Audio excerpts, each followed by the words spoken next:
Monsieur le secrétaire d'État des Travaux publics, Monsieur le Président de la Chambre du commerce, chers amis, mesdames, messieurs, chers amis, c'est avec un plaisir infini, une joie sans pareille de vous avoir à mes côtés ce soir pour témoigner du début de ma mission en Haïti en tant qu'ambassadeur.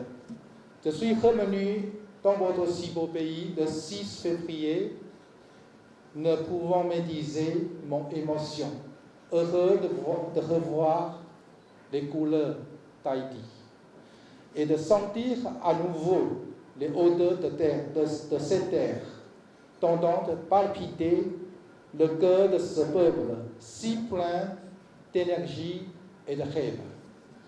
Comme certains le savent déjà, je suis ici en terrain connu. Je suis resté 2 ans en Haïti, de 2006 et de 2008, comme conseiller à l'ambassade.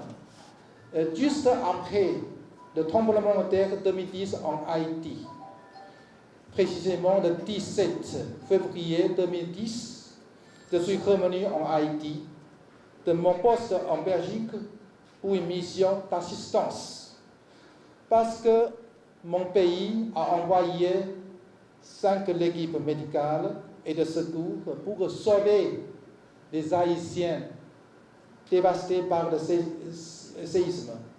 Et je travaille le jour et la nuit pendant 25 jours avec nos équipes.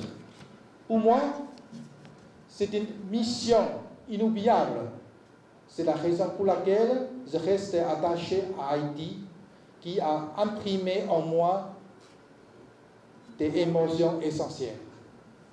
En ce qui concerne mon premier séjour de 2006 à 2008 en Haïti, j'ai travaillé dans des projets de coopération bilatéraux. Pendant 2 ans et quelques, une dizaine de projets de coopération, l'important, sont bien passés mes mains. C'est pour cela que je garde un bon souvenir de mon premier séjour en Haïti. Depuis que je suis revenu en Haïti, j'ai beaucoup d'amis haïtiens ainsi que les nouveaux. J'ai hâte de rencontrer afin de continuer à nouer avec eux des relations d'amitié et de coopération. C'est un projet de 10 millions de dollars financé par le gouvernement de la République de Chine Taïwan qui a commencé en 2013 et qui devra prendre fin en 2016. Nous avons un personnel déjà évalué à environ une 50aine de personnes. Le projet a débuté l'année dernière. Les premières activités ont été de réaliser des études de base pour une meilleure action du projet. Les études de base se sont portées sur le géoréférencement des parcelles. Nous avons travaillé sur environ 7000 hectares de façon absolue. Donc l'année dernière, l'étude a été d'identifier ces parcelles à l'aide de systèmes d'information géographique. Il était question aussi de faire un diagnostic sur les organisations agricoles de la zone en vue de voir leur potentialité et de voir comment on peut les appuyer. Il y a eu des études sur l'aspect financier, sur l'analyse des sols. Nous avons collecté un total de 7000 échantillons qui sont en cours d'analyse à IDIAF en République dominicaine. Et finalement, il y a eu des études sur les caractéristiques agricoles, socio-économiques et commerciales dans la région d'intervention du projet. Ici, nous avons des photos qui nous montrent plus ou moins comment on intervient au niveau de l'extension et qui reflètent nos activités dans le domaine de l'ingénierie. Pour conclure, c'est dire que nous intervenons au niveau extension et pour y arriver, pour pouvoir fournir un bon appui aux planteurs, nous travaillons dans des parcelles de démonstration pour faire des essais et au moyen desquels nous invitons les planteurs à venir visiter, à observer pour pouvoir prendre connaissance de nouvelles techniques de travail. Et tout ça, c'est pour pouvoir mieux organiser la production, mieux appuyer les organisations rurales et enfin mieux valoriser la production agricole au niveau du département principalement dans la vallée de Caille.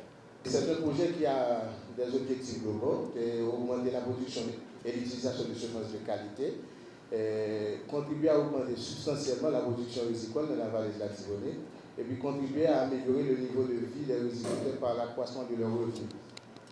Et les objectifs spécifiques de ce projet, nous allons faire passer la production de semences qui est actuellement de 600 tonnes à 2000 tonnes à la fin de ce projet. Et nous allons essayer d'augmenter aussi la production de semences, essayer de faire les riziculteurs utiliser les semences de riz. Et puis nous allons accroître progressivement la superficie plantée en semences de pré-base, de base et de semences certifiées pour obtenir une plus grande superficie emblavée en riz.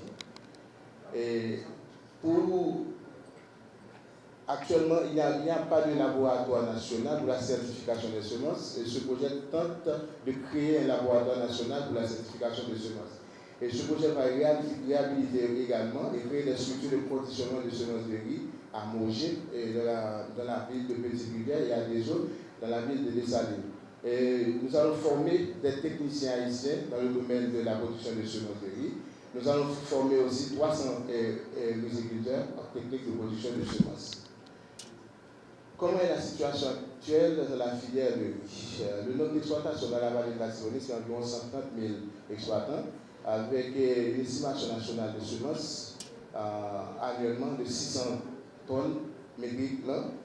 Et l'estimation de la production nationale, c'est environ 100 000 tonnes l'an, et pour une superficie d'environ 60 000 hectares.